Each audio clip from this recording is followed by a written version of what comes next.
Good morning, my name is Maria Camila Wando, and in today's presentation, I'm going to answer the following question. What are some of the different types and functions of PMO? So first, I would like to start by defining what is PMO. PMO stands for Project Management Office, whose definition is an organizational body or entity assigned various responsibilities related to the centralized and coordinated management of those projects under its domain.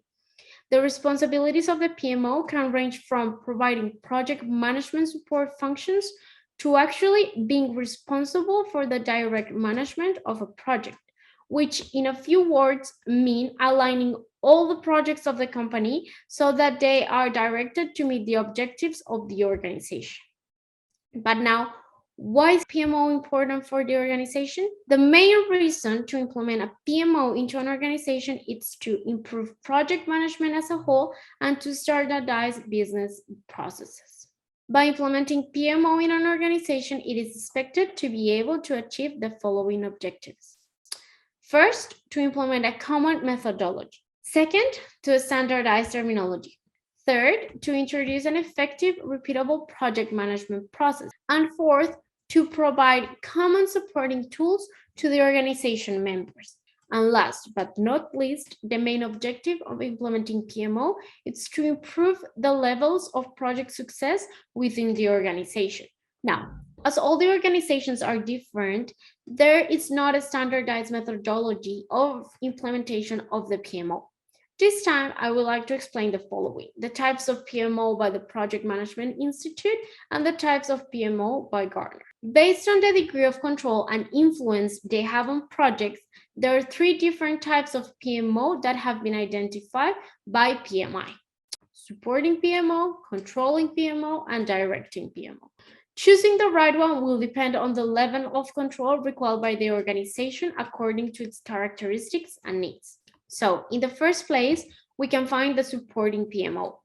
It is also known to have a more consultative role. This type is going to support, collect the project information and the organization information, including the best practices, templates, trainings, and access. Next, we can find the controlling PMO. It is going to provide support and ensure the project tools, methodology, and frameworks are correctly applied in the projects. And the last one is the directive PMO, in which it gains control by managing processes and projects within the organization by providing needed resources and support. For this to happen, it is necessary to write periodic reports to guarantee high level of consistency through the projects. On the other side, we can find Gartner's approach, which states that there is no standard or template for determining the type of PMO PPM leaders should set up. The best type of PMO is one that is tailored to support organizational needs at a level that organization can embrace and from which it can realize benefit. Based on the degree of controlling, enabling that a PMO can exercise, and broad view and actions, or the limited view and informing that a PMO can do. Gartner has identified four types of PMOs: activist PMO, delivery PMO, centralized PMO, and compliance PMO. The first type, the activist, is going to advocate for resources and it's going to push forward the collaboration and improvements. This type of PMO will examine the project business cases and proposals in a critical way in order to align them with the business requirements and risks. The delivery PMO is one of the most commonly found types of PMO within the organizations.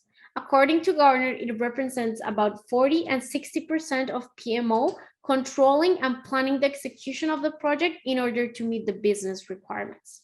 The main purpose of this type is to build techniques and a methodology that enables the organization to focus on results.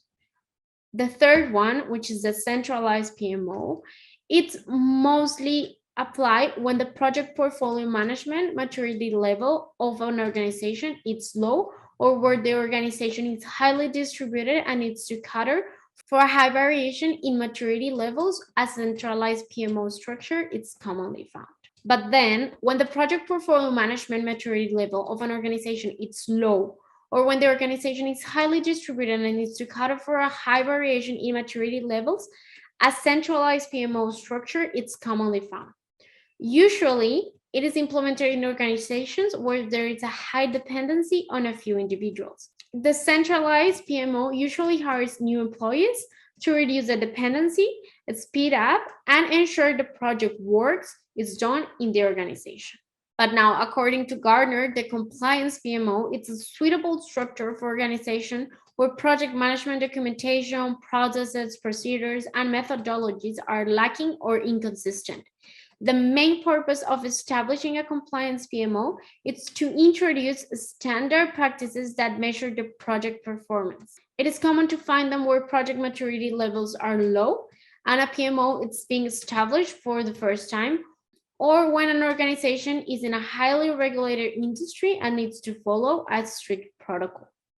So according to this, for the SR law organization used on the previous assessment, the two types of PMO that might better fit the needs and priorities of the organization will be the supporting PMO and the compliance PMO. The supporting PMO, as the organization is looking to improve the different processes that are required for each client, and there is a lack on this documentation.